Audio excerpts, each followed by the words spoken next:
Guys, today I'm going to discuss a very important topic with you, a topic without which your study of organic chemistry is just not possible.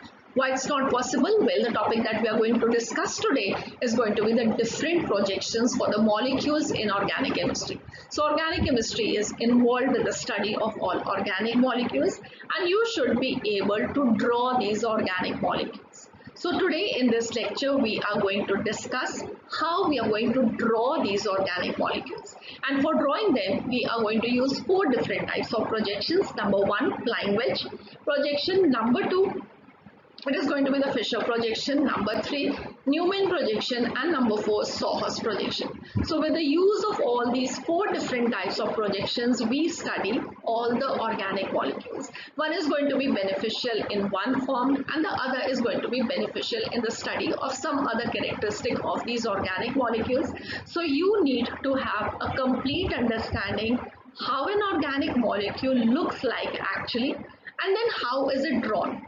So in this lecture of mine, I am going to show you the organic molecules with the help of models and then help you understand how that organic molecule was looking and how we draw the four different types of projection. So it's going to be a very important lecture for you for a complete understanding of organic chemistry. And if you are watching my all lectures, well, you know that this is a part of GOC part 2, and this is going to be lecture number 17. In part 1 of the course, we've had a detailed discussion on the nomenclature of organic compounds, and part 2 I am discussing isomerism. And the last lecture was the concluding lecture of optical isomerism. But in optical isomerism, the two types of projections that I used was only the flying wedge projection and the Fischer projection. The remaining two, they were not discussed. So I am putting up a complete lecture on the four different types of projections. So this is going to be helpful for your understanding of optical isomerism, as well as the next lectures that we will be discussing in isomerism is going to be conformational isomerism, where the other two types of projections, the Newman and the Sawhorst projection, they are going to be very helpful. So for a thorough understanding of organic chemistry, well, all these four are going to be important. So let us begin the learning. I am Dr. Ritu Johar, your educator from the channel H2O, the A to Z of chemistry, and I hope you are going to enjoy this lecture with me. So the first projection formulae for the organic molecules that we will be learning, that is called as the flying wedge formulae. This is also called as the perspective formula. This is also called as the wedge and dash projection. So how are we going to draw the organic molecules with the help of this projection? Let us learn that. So this is a three-dimensional representation. So this is going to be useful for telling how the molecule is oriented in space but on a piece of paper.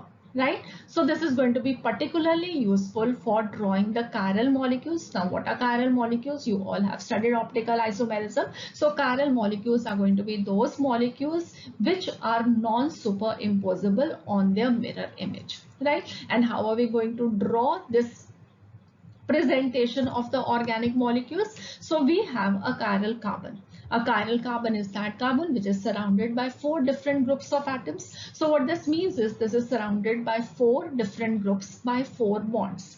Out of the four bonds which are connecting the substituents to this chiral carbon, two of the bonds we will be drawing in the plane of paper, and this we will be representing by normal ordinary simple lines.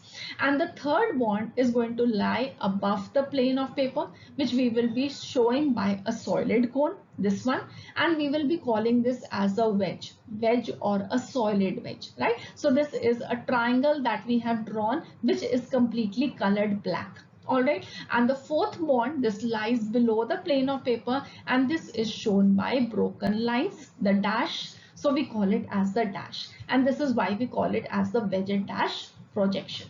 Okay, now the main functional group when we are going to draw this projection is generally held on the upper side in the vertical plane. So this will be in the plane of paper but on a vertical position. So let us understand this with the help of this example. What is this compound? Well, we have carbon number 1, carbon number 2 and carbon number 3. So this is a 3 carbon compound with the functional group to be the COOH group. The COOH group is on the top. right? So this is our carbon number 1. So this is propanoic acid, which has a OH group at position number 2. So this is 2-hydroxypropanoic acid, and the common name of the compound, this is lactic acid, a very important compound when we discuss optical isomerism. So the common name and the IUPAC name, this should be known to you. I am taking up those examples which are going to be helpful to you to remember the IUPAC names and the common names as well. Alright, so here in this structure, what you can see is that this is going to be the chirality center surrounded by 4 different groups. This compound, it has one chirality center, so the compound and its mirror image compound, well, they form a pair of enantiomers. So this is what you have learned in optical isomerism. So here what we are learning is how we represent this particular compound with the flying wedge projection. So around the chirality center, we have 4 different groups. 2 we are representing in the plane of paper. So these we are representing by ordinary lines. 1 is going to lie above the plane of paper, which we are representing by the solid cone, and 1 is going to lie below the plane of paper, which we are representing by these broken lines, which we call as the dash, right? So this is how we are representing a molecule, and how you correlate this molecule to the actual model. Let me show you that with the model itself so that you have a clear understanding. The students who already watched my lectures on optical isomerism, well, they know all this, but well, then it can be a revision for you people as well, because you're going to gain a lot many things in this lecture, in spite of the fact that you have learned many things in the course on optical isomerism. Alright, so let us see how we are going to make these 2 enantiomers and how they look like in the model itself. On your screen, you can see a model of a chiral molecule. A chiral molecule where we have one chirality center, that is the black ball. This is surrounded by 4 different groups, which we are represented by the 4 different colored balls: the blue ball, the yellow ball, the green ball, and the red ball, which is just going below the plane of the surface of this box by making a hole in the center of the box. Alright, so now this black colored ball, that is the carbon, and 2 different groups which are surrounding this, well, they are touching the surface of the box. So these 2 we will be representing by ordinary lines, which we mean that they are on the plane of paper, right? So this is on one plane. The blue ball, you can see that this is projecting upwards. It is not touching the surface of this box. So this we will be representing by the solid cone or the solid triangle, or which we call as the wedge. And the red colored ball, which is going below the surface of this plane of the box, well, this we will be represented by the dotted cone, or you can call that as the dash. So this is the wedge. The red one will be represented as a dash, and these 2 they will be represented with ordinary lines in the flying wedge projection. Now another way in which you can read in your books the same description for the flying wedge projection is when you are looking at this in this way. Okay, so now this is directly facing you. The molecule is facing you. Again, the black carbon, the green ball, and the yellow ball, they are in the plane of this box. They are touching the surface of the box. The blue ball, this is projecting towards you, right? So it is coming out of the plane towards the viewer. And the red ball, if you look at it, well, if I now show you, now this is towards you. Obviously, when I'm going to turn the box, this means this is away from the viewer, back from the plane of the paper. Okay, so I hope now you understand what do we mean. So the blue ball, now this is towards you, the red ball, this is away from you, and these 2, the yellow and the green, they are in the plane of paper. Again, this you can represent the same way by the wedge and dash projection. Now another way which you have to understand the second projection, that is the Fisher projection. Let me show you that also with the model so that we can just learn directly the projection. Okay, so here now again the model you can look at. So if now supposedly the green and the yellow balls, they are not touching the plane of paper, the only the black carbon, this is touching a plane. So what that would mean is, now if this is the one only touching the plane, so the green and the yellow balls, they are now coming towards you, right? When they are coming towards you, well, we will be representing them as the wedges, right? The solid cones, and they are horizontally placed, that you can see they are horizontally lying. And if you look at now, the blue ball and the red ball, well, they are projecting backwards. If this is the plane, they are going back from this plane, and they are vertically placed. Okay, so the blue ball and the red ball, they are vertically placed and they are away from the viewer. So this we will be representing by the dash. These two, they are horizontally placed, and right, so they are horizontally placed and they are coming towards the viewer, so which we will be representing by a wedge. So this is what you will be understanding, how you are going to convert this into a Fisher projection. That is the next that you will be learning. So now that you have seen the various orientation of the chiral molecule and you understand how we draw the flying wedge projection for it, let us second the second one, that is the Fisher projection. Right. So here I want you to look at this diagram. In this diagram, you can see that I have a molecule represented, which is the glyceric acid molecule, by a flying wedge projection as well as a Fisher projection. Okay. So first of all, let us understand this flying wedge projection. So here this molecule, first of all, you should know the IUPAC name of the compound. Carbon number 1, carbon number 2, carbon number 3. 2 and 3 we have OH group, so this is 2,3-dihydroxy-propanoic acid. The common name is glyceric acid. Lactic acid was 2-hydroxy and glyceric acid is 2,3-dihydroxy-propanoic acid. Please do remember these names, they are very important. Fine. Now, how do you understand the flying wedge projection? You can understand this carbon, if it is just lying on the surface of that box, well, the H and the OH, they are projecting towards us, towards the viewer, and the COH group and the CH2OH, they are projecting away from the viewer, behind the plane of this carbon, right? So these two, they are horizontally aligned, these two, they are vertically aligned. You have seen that in the model, so it is easy for you to correlate with that molecule. Now just imagine that I am going to press this molecule with something very heavy. So what will happen is, if these bonds, they are elastic bonds, well, these H and the OH, they will be compressed downwards. The COOH group and the CH2OH, they will be compressed and they will be just touching the surface of that paper if we have. Okay.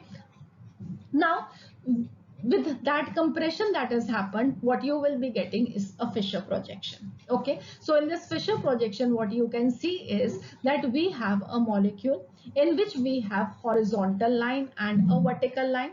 At the cross section of this line is going to be this chiral carbon. The horizontal line is representing those groups which are towards the viewer, and the vertical line is representing those groups which are away from the viewer. Just exactly like this. Okay, so now you can understand what is the relationship with this projection and this projection. Okay, so how are you going to remember Fisher projection? This is generated by orienting the molecules so that the vertical bonds connected to the chirality center, they are directed away from the viewer. The horizontal bonds, they project towards the viewer, and on paper, the projection of the bonds is in the shape of a cross with the chiral center at the center of the cross. Okay, so I hope now the Fisher projection is clear to you people. Great.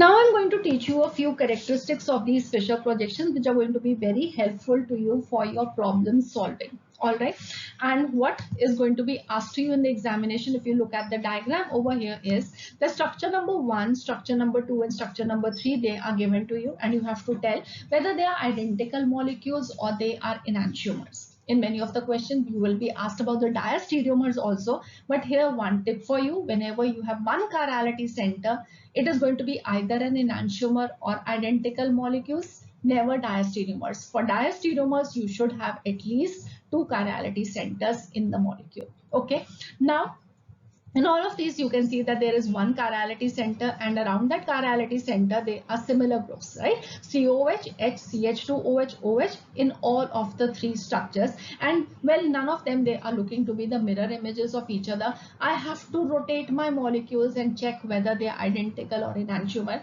where you can make a mistake.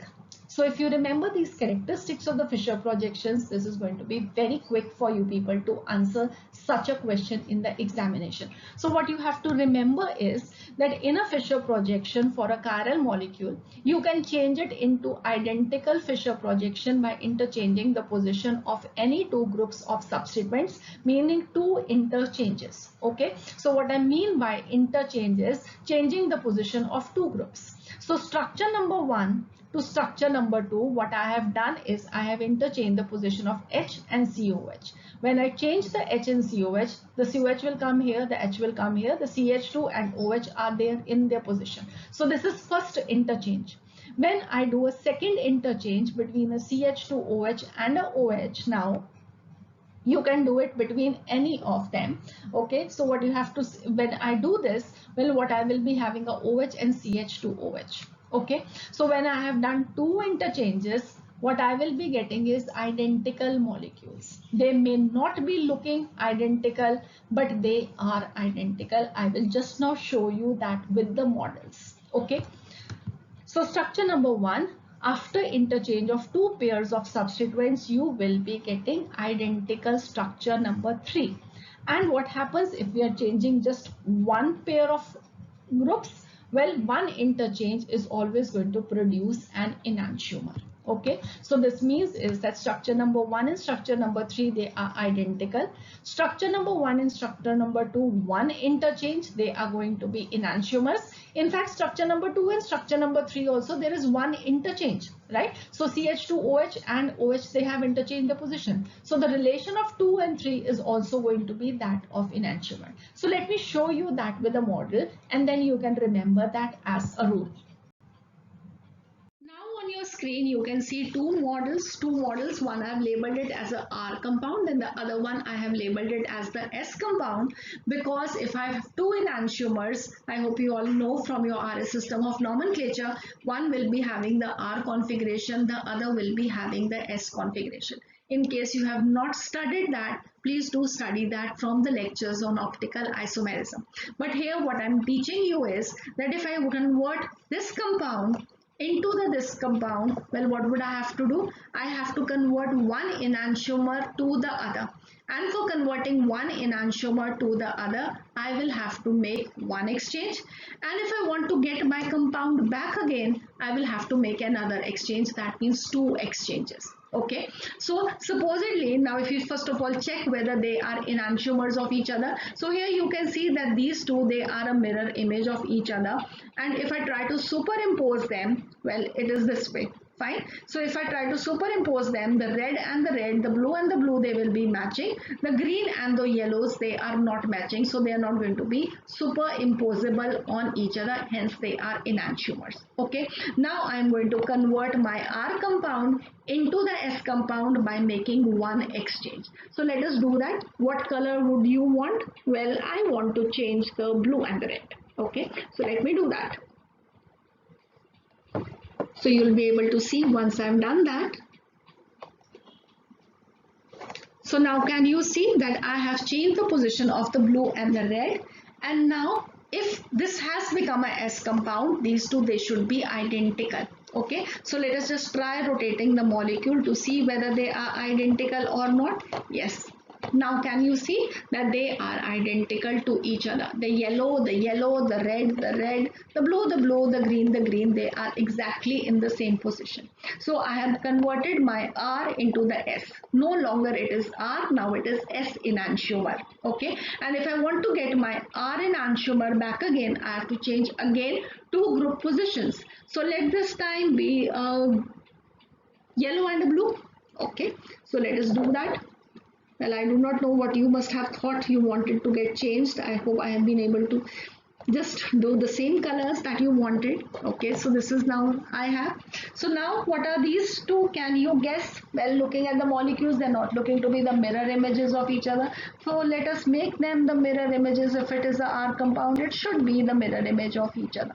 Okay, so here, well, just let us try changing it, right? Try changing it, and yes, now I have got the two enantiomers back again.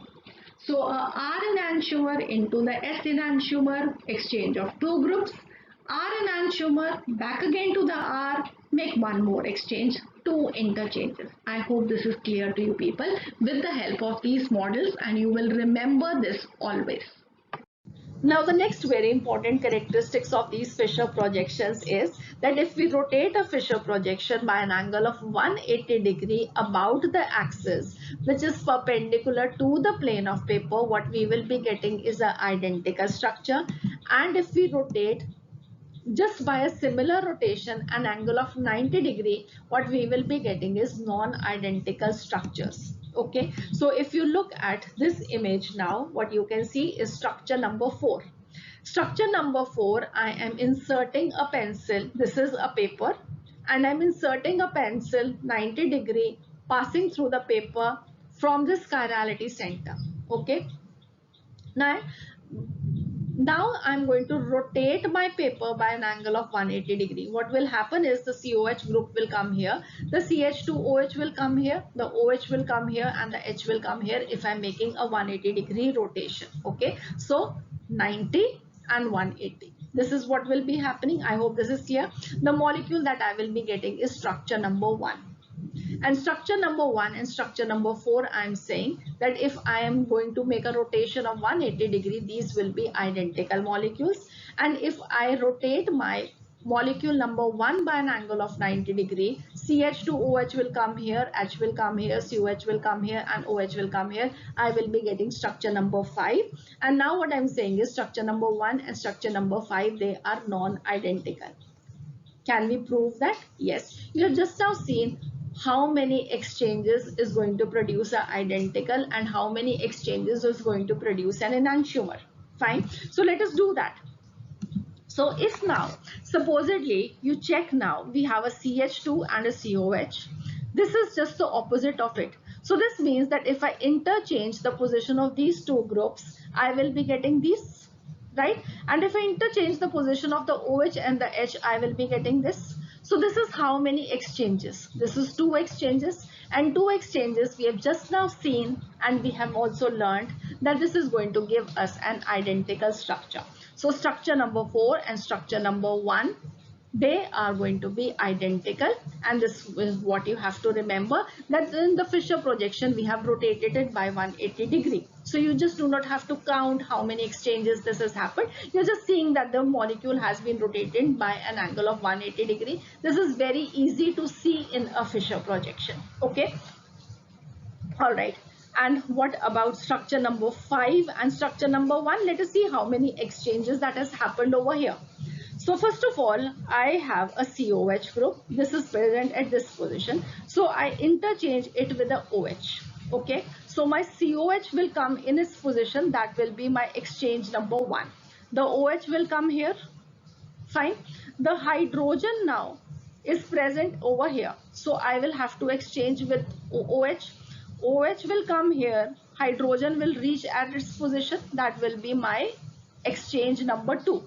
Right? And then my OH and COH2, they will also have to exchange their position so that I get my final structure. So this means that I have done 3 exchanges. When I did one exchange, I got an enantiomer.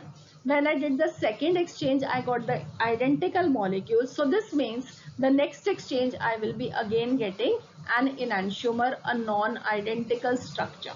Right? So this means is that if I do an odd number of exchanges, what I will be getting is enantiomer, and if I do a even number of exchanges of the two groups, well, I will be getting identical molecules. So this is also what you can remember. Okay. And another way is, well, just simply write down the RS configuration of these molecules that I've taught you in the lectures on optical isomerism, and you will be quickly able to tell which is going to be an enantiomer, which is going to be identical molecule. If two molecules, they have similar configuration, either RR or SS, they will be identical molecules. If one of them has a R configuration and the other has a S configuration, they are going to be enantiomers. So that is also going to be very easy. Now I want you to see this molecule. Well, what is this molecule going to be? Well, just consider the red balls to be all hydrogens. Well, if they are going to be all hydrogens and the two black ones, they are going to be carbon. Well, what I will be having this molecule is the ethane molecule, C2H6. Okay, so if I have to draw a wedge and dash representation for this molecule, how can I draw that? Well, for a wedge and dash representation, for one carbon, I will have to have two bonds in the plane of the paper, one projecting forwards towards the viewer and one going backwards. Okay, so for this carbon, if this one hydrogen is in the plane of paper and this carbon is in the plane of paper, so that will make it two plane simple lines. And for this one, this hydrogen and this carbon, they are in one plane, so these two bonds, they will be simple lines. Okay, once I have made those two simple lines in the flying wedge projection, I will be making a wedge for this hydrogen which is towards the viewer and a dash for the hydrogen which is away from the viewer. Similarly, for this one, this I am making a solid wedge, and for this I will be making a dash. Okay, so I hope this is clear how I can draw a wedge and dash representation for this molecule also. Okay, I will just draw that also for you. But what I want you to learn is now the next projection, and the next projection is going to be the Newman's projection. And in the Newman projection, we do not look at the molecule in this way. How we look at the molecule in such a way that the carbon-carbon bond, this is in vertical position. So you are able to see the front carbon and you are not able to see the back carbon.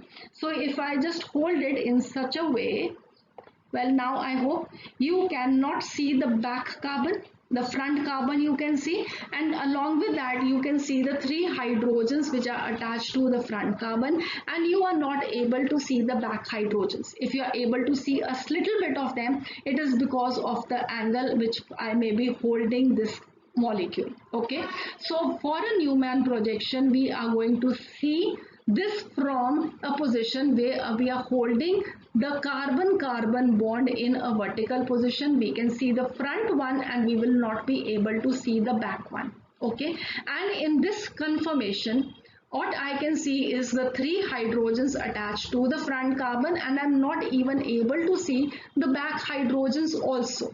Okay, and such a projection, we call it as a eclipsed conformation. I will be talking about the details of all of this in the lectures on conformational isomerism. Here what I'm going to teach you is just drawing the two conformations for this molecule. One is the eclipsed. Eclipse means the back ones, they are hidden. Okay, so here the back hydrogens, they are hidden from the front hydrogens. We call this as an eclipsed conformation. And for the other one, what I will be doing is that for a carbon-carbon sigma bond, well, I can rotate the bond. There is free rotation possible around a sigma bond. Okay, so I will be holding one carbon and I will be rotating the other carbon so that the groups, well, around that they get rotated. And how I am going to rotate it? Well, I have rotated this carbon at an angle of 180 degree. So now how it is looking? Can you see this molecule? How is it looking? Well, I have again the carbon-carbon sigma bond, but now one of the hydrogens which was in the plane, it is above, and the other one, it has gone down.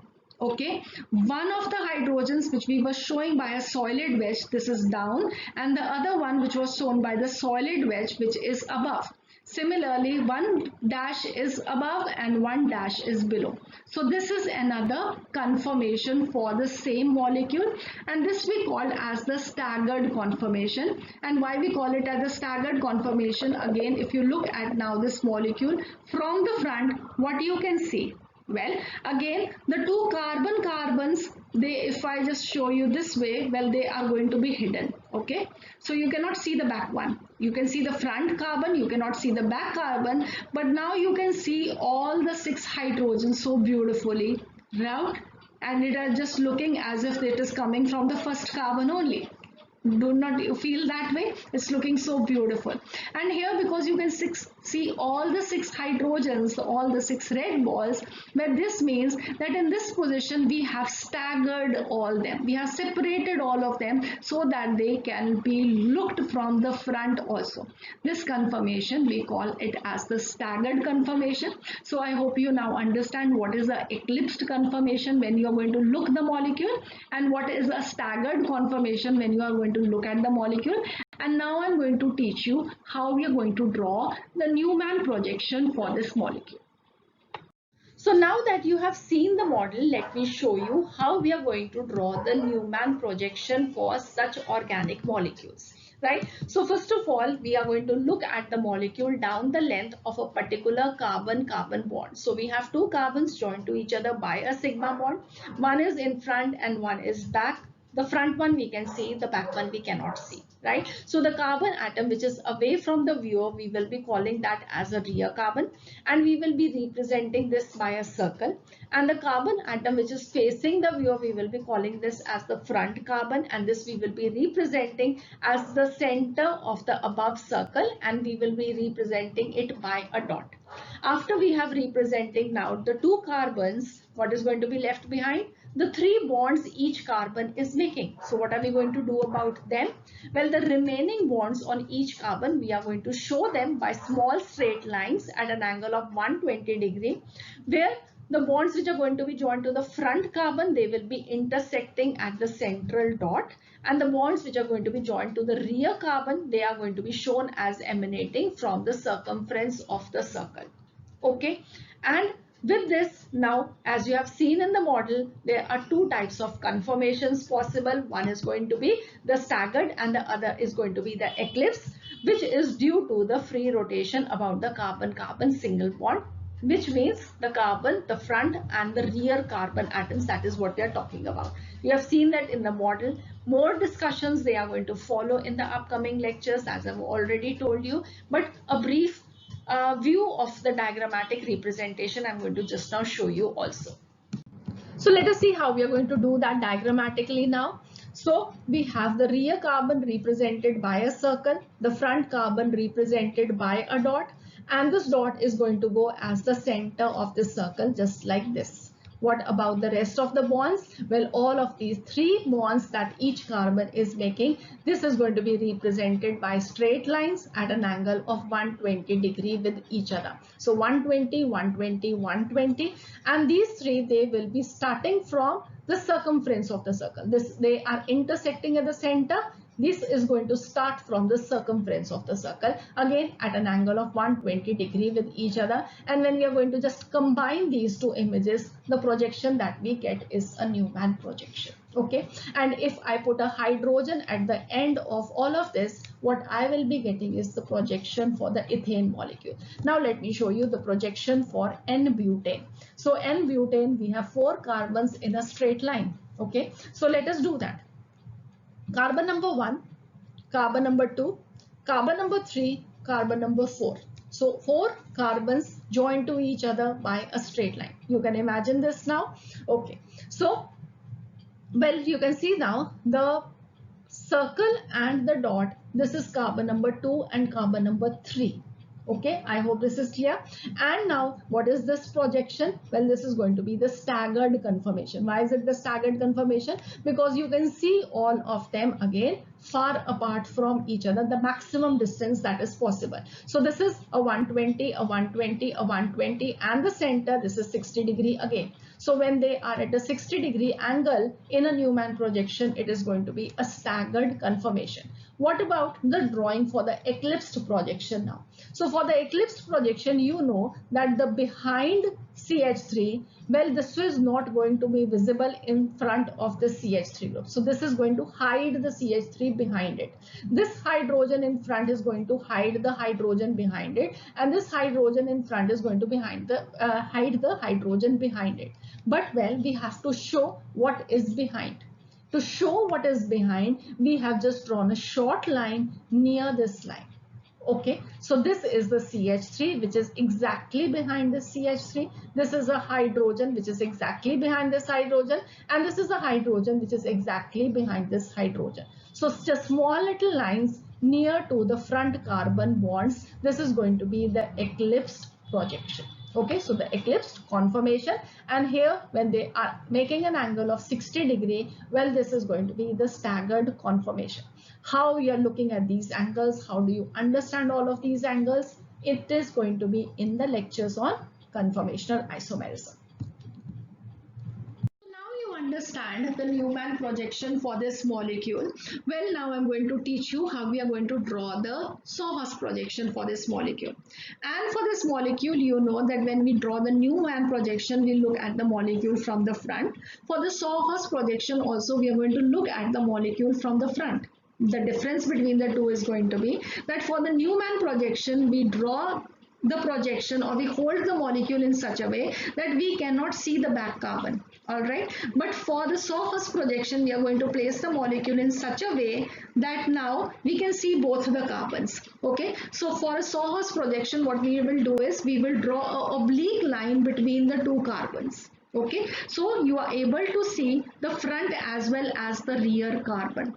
This is looking at the molecule from the front, but the two carbons, they are obliquely placed for a Sohus projection. And in the eclipse projection, you can see that this hydrogen is in the same position for this carbon and this one also. Okay, so for this hydrogen, you have a hydrogen at the back. For this hydrogen, exactly the same position at the back, you have another hydrogen. So this is going to be the eclipse conformation. And when I am going to draw the staggered conformation, well, I have to rotate my molecule. Okay, and I have to rotate the molecule. So what I will be doing is, well, I have now placed it in a staggered conformation. So you can see it in the Newman projection that you are able to see all the 6 hydrogens. Okay, so this is the Newman projection for the staggered conformation, and now I have the projection which I'm going to make as a Sohus projection, where now you can see again that for this hydrogen there is no hydrogen at the back.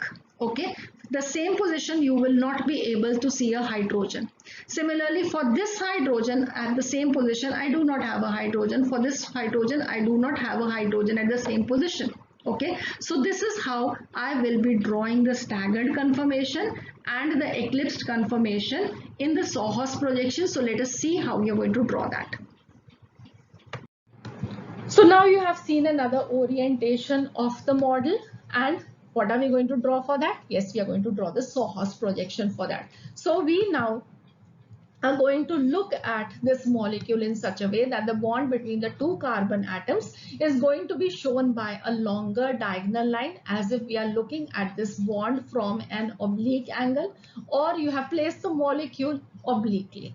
Right, so I hope now this is clear how we have placed the molecule, you know that. And now we are going to draw the Sohus projection, in which the carbon-carbon bond, we will be making it as a long diagonal line, and the bonds which are going to be linked together, which are having the various substituents joined to this carbon, this we will be projecting above and below this line.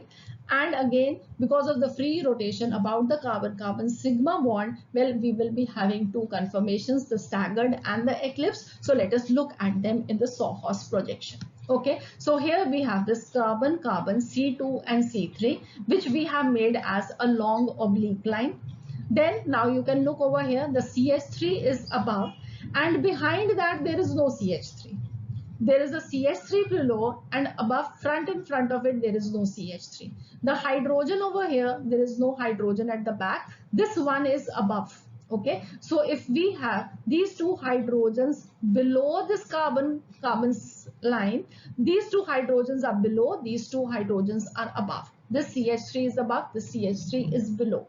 Okay, so I hope this is clear. You can correlate that with the model. So for this hydrogen, diagonally opposite, you will not find any hydrogen. For this hydrogen, you will not find diagonally any hydrogen. This one is above, so there is no hydrogen for it. This hydrogen above, there is no hydrogen in front of it. And the CH3, again, this is going to be looking in between these two hydrogens. So this is what projection? Well, this is going to be the staggered conformation, and this is going to be the eclipsed conformation, where the CH3 is exactly behind the CH3, the hydrogen exactly behind another hydrogen, this hydrogen exactly behind another hydrogen.